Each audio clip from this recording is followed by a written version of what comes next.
मी सिया, पुण्यातल्या शनिवार पेठेतील एक सामान्य मुलगी. शनिवार वाड्याच्या त्या अजस्त्र भिंतींच्या सावलीत मी लहानाची मोठी झाले. तिथे रात्रीच्या वेळी काका मला वाचवा अशा हाका ऐकू येतात हे मी लहानपणापासून ऐकत होते. पण माझा यावर कधीच विश्वास नव्हता. मला वाटायचं की पर्यटकांना आकर्षित करण्यासाठी या केवळ अफवा आहेत. पण त्या एका अमावस्येच्या रात्री माझा हा भ्रम कायमचा मोडीत निघाला. रात्रीचे साधारण 12:30 झाले होते. मी, रिद्धी आणि सानिका हॉटेलमध्ये जेवण करून बाजीराव रोडने फिरत होतो. वाड्यापाशी आल्यावर सहज पैज लागली की जी सर्वात जोरात काका मला वाचवा ओरडेल ती खरी धाडसी. मी जिद्दीने पुढे सरसावले. वाड्याचा तो दिल्ली दरवाजा रात्रीच्या अंधारात एखाद्या अक्राळ विक्राळ राक्षसासारखा वाटत होता. त्या महाकाय लाकडी दरवाजाला लोखंडी मेखा होत्या आणि मधून एक बारीक भेग होती. मी माझं तोंड त्या भेगेपाशी नेलं आणि पूर्ण ताकदीनिशी आतल्या काळोखात ओरडले, "काका, मला वाचवा!" माझ्या आवाजाचा प्रतिध्वनी वाड्याच्या रिकाम्या दालनांमध्ये आदळून परत आला आणि एक भयान शांतता पसरली. रिद्धी आणि सानिका मागे उभे राहून हसत होत्या, पण अचानक वाड्याच्या आतून कुणीतरी धावल्याचा आवाज आला. जणू कुणीतरी जड पाय ओढत वेगाने माझ्या दिशेने येत होतं. धाडकन वाड्याच्या आतल्या बाजूने कुणीतरी त्या जड दरवाजावर इतक्या जोरात लाथ मारली की अख्खा दरवाजा हादरला. आम्ही दचकून 2 पावलं मागे झालो. बाहेर वारा नव्हता, पण अचानक हवेत कुजलेल्या मांसाच्या आणि जुन्या रक्ताचा एक भयानक कुबट वास येऊ लागला. सानिका घाबरून पुटपुटली, "सिया, चल इथून, हे काहीतरी वेगळं आहे." मी पळायला वळले, पण माझे पाय जणू कुणीतरी जमिनीला खिळले होते. हलताच येत नव्हतं. त्या दरवाजाच्या खालच्या भेगेतून मला एक पांढरा हात बाहेर येताना दिसला. तो हात माणसाचा नव्हता, फक्त हाडं होती ज्यावर काळवंडलेलं मांस लोंबकळत होतं. ती हाडं जमिनीवरून सरपटत थेट माझ्या पायाच्या दिशेने आली. तेवढ्यात वाड्याच्या आतून एक अतीव दुःखद आणि काळीस चिरणारी किंकाळी माझ्या कानावर पडली, "काका!"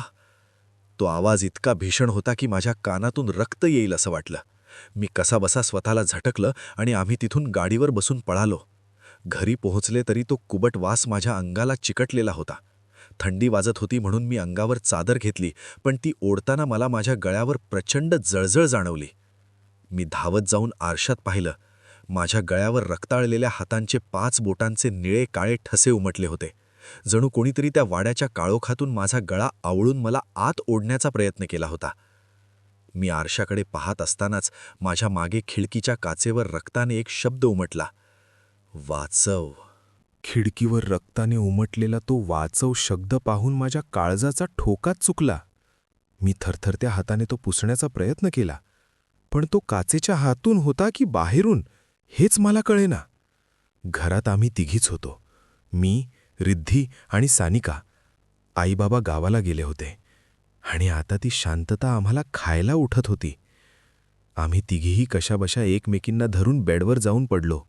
अंगावर एकच मोठी चादर ओढून घेतली, पण माझ्या गळ्यावरचे ते हाताचे ठसे आता विस्तवासारखे पेटू लागले होते.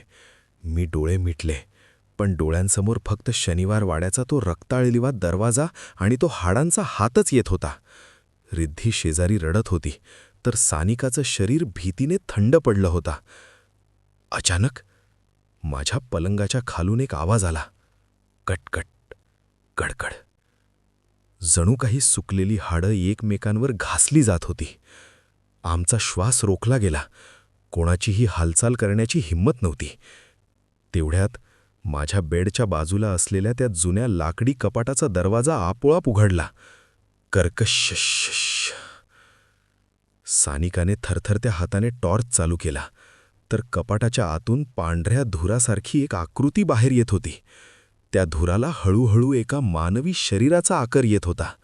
त्याचे हात कोपरापासून कापलेले होते आणि मानेवर तलवारीच्या वारामुळे एक खोल जखम होती, ज्यातून काळपट रक्त अजूनही ठिबकत होतं. "काका, मला वाचवा." तोच आवाज, पण यावेळी तो आवाज माझ्या कानाच्या अगदी जवळ, माझ्या उशीपाशी आला होता. मी ओरडण्यासाठी तोंड उघडलं, पण माझ्या कंठातून आवाजच फुटेना. जणू कुणीतरी माझा गळा पुन्हा एकदा घट्ट आवळला होता. अचानक आमची चादर खाली ओढली जाऊ लागली. पलंगाखालून 2 गार हात माझे पाय धरून मला खेचत होते. मी बेडवरून खाली फरशीवर आपटले. त्या काळोखात मला दिसलं, माझ्यासमोर तोच 18-19 वर्षाचा तरुण पेशवा उभा होता. त्याचा चेहरा व्याकुळ दिसत होता. त्याने त्याच्या रक्ताळलेल्या हाताने माझ्या छातीवर स्पर्श केला आणि माझ्या कानात कुजबुजला. माझे तुकडे त्या नदीच्या पात्रात अजूनही सडत आहेत. मला मुक्ती दे. अचानक खिडकीची काच जोरात फुटली आणि तो धूर बाहेर निघून गेला. सकाळी जेव्हा जाग आली तेव्हा माझ्या छातीवर रक्ताने एक नकाशा कोरलेला होता. तो नकाशा मुळा-मुठा नदीच्या एका विशिष्ट पात्राचा होता. सकाळी जेव्हा शुद्धीवर आले तेव्हा माझ्या छातीवरची ती आग असह्य होती. आरशात पाहिलं तर माझ्या अंगावर नखांनी ओरबडल्यासारख्या खुणा होत्या. रक्ताने एक नकाशा कोरला गेला होता. मुळा आणि मुठा नद्या जिथे एकत्र मिळतात त्या संगम पात्राचा तो नकाशा होता. नखांनी मांस फाडल्यासारख्या त्या खुणा पाहून रिद्धी आणि सानिका पार हादरल्या. "सिया, हे काय सुरू आहे? आपण पोलिसांकडे जाऊया का?" रिद्धी ओरडली. पण मला माहीत होतं, हे पोलीस किंवा डॉक्टरच्या आवाक्याबाहेरचं होतं. हा त्या अभागी पेशव्याचा आक्रोश होता. दुपारची वेळ होती, पण आकाशात ढग दाटून आले होते. आम्ही संगमाच्या त्या निर्जन पात्रापाशी पोहोचलो. तिथलं पाणी काळपट आणि स्थिर होतं, जसं काही कुणीतरी तिथे विष कालवलंय. इथेच थांब. माझ्या कानात पुन्हा तोच खोल घोगरा आवाज घुमला. आम्ही एक छोटी नाव भाड्याने घेतली. नदीच्या मध्यभागी गेल्यावर अचानक पाणी खवळू लागलं. कसलाही वारा नसताना नाव डळमळीत होऊ लागली. अचानक नावेच्या खालून काहीतरी जोरात आदळलं. धप धप, जणू खालून कुणीतरी मुठीने नाव फोडण्याचा प्रयत्न करत होतं. मी वाकून पाण्यात पाहिलं आणि माझं काळीजच धडधडलं. पाण्याचे बुडबुडे येत होते आणि त्यातून एक पांढरा शुभ्र सांगाडा हळूहळू वर येत होता. पण तो एकटा नव्हता. त्या सांगाड्याला शेकडो काळे कुट्ट हात धरून खाली खेचत होते. नारायणरावांचे ते अवशेष आजही त्या डोहात अडकले होते. अचानक माझ्या अंगात पुन्हा तीच शक्ती संचारली. मी न विचार करता पाण्यात हात घातला. पाणी बर्फासारखं थंड होतं. जसा माझा हात त्या सांगाड्याला लागला तसं मला एक भयंकर दृश्य दिसलं. सुमेर सिंग गर्दीचे ते मारेकरी आजही त्या आत्म्याला मुक्ती मिळू देत नव्हते. "मदत कर, आम्हाला बाहेर काढ." शेकडो आवाज एकाच वेळी माझ्या डोक्यात किंचाळले. मी तो सांगाडा वर खेचण्याचा प्रयत्न केला, पण खालून त्या काळ्या हातांनी माझा हात गच्च धरला. मी नावेतून पाण्यात ओढली गेले. मी बुडत होते, गुदमरत होते, पण पाण्याच्या आत मला एक जुनी लोखंडी पेटी दिसली, जी साखळदंडांनी बांधलेली होती. त्या पेटीतून रक्ताच्या धारा बाहेर येत होत्या. रिद्धीने आणि सानिकाने मला कसंनुसं बाहेर काढलं, पण माझ्या हातात तो सांगाडा नव्हता, तर एक रक्ताने माखलेली जुनी मुद्रा होती, ज्यावर पेशव्यांचं नाव कोरलेलं होतं. जशी ती मुद्रा आम्ही नावेवर आणली तसं नदीचं पाणी शांत झालं.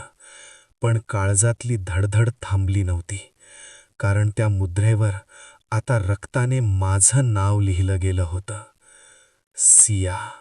ती मुद्रा हातात धरताच मला जाणवलं की ती धातूची नव्हती. तो एक जिवंत थरथरणारा मानवी डोळा होता, जो माझ्या तळहाताच्या मांसात आपोआप रुतू लागला. रिद्धी आणि सानिका नावेवर नव्हत्याच. तिथे फक्त 2 रिकामे मानवी कातडे पडले होते, जणू कोणीतरी आतून त्यांचे हाडं, मांस आणि मज्जा शोषून घेतली होती. नदीच्या तळाशी असलेली ती लोखंडी पेटी उघडली नाही. ती माझ्या छातीतून बाहेर आली. माझं बरगड्यांचं हाड कडकड आवाज करत मधून फाटलं आणि त्यातून रक्ताने माखलेले नारायणरावांचे कापलेले हात बाहेर आले. ते हात माझे नव्हते, पण ते माझ्याच शरीराला जोडले गेले. माझे स्वतःचे हात गळून खाली पडले आणि तिथे कुजलेली, काळी पडलेली हाडं उगवली. "काका, मला खाऊ नका." हा आवाज माझ्या तोंडातून नाही, तर माझ्या गळ्यावर पडलेल्या त्या निळ्या ठशांमधून येत होता.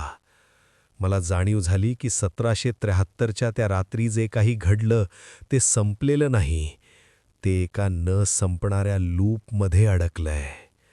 माझे दात एकामागून एक उपटून गेले आणि तिथे पेशव्यांच्या त्या लोखंडी मेखांसारखे अणकुचीदार दात आले. मी आता सिया उरलेच नव्हते. मी त्या रात्रीच्या हत्येचं एक जिवंत सडतं प्रदर्शन झाले होते. सानिकाच्या शरीराचे तुकडे आपोआप जोडले गेले, पण ती आता सानिका नव्हती.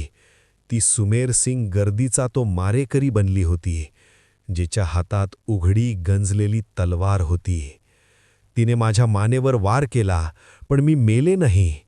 मान अर्धी कापली गेली, रक्ताची चिळकांड्या उडाल्या, तरी मी जिवंत होते, कारण त्या मुद्रेने मला मरायची परवानगीच दिली नव्हती.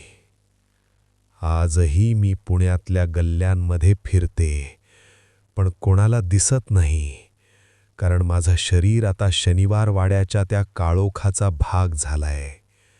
रात्री जेव्हा तुम्ही शनिवार वाड्यापाशी येता, तेव्हा तुम्हाला जो काका मला वाचवा आवाज येतो, तो नारायणरावांचा नाहीये, तो माझा आवाज आहे.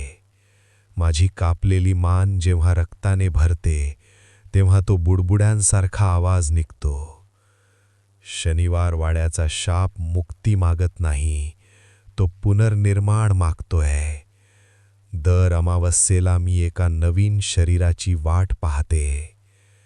पुढच्या वेळी जेव्हा तुम्ही त्या दिल्ली दरवाजाच्या भेगेतून आत पाहाल, तेव्हा तुम्हाला 2 डोळे दिसतील. ते डोळे माझे असतील, पण हात नारायणरावांचे.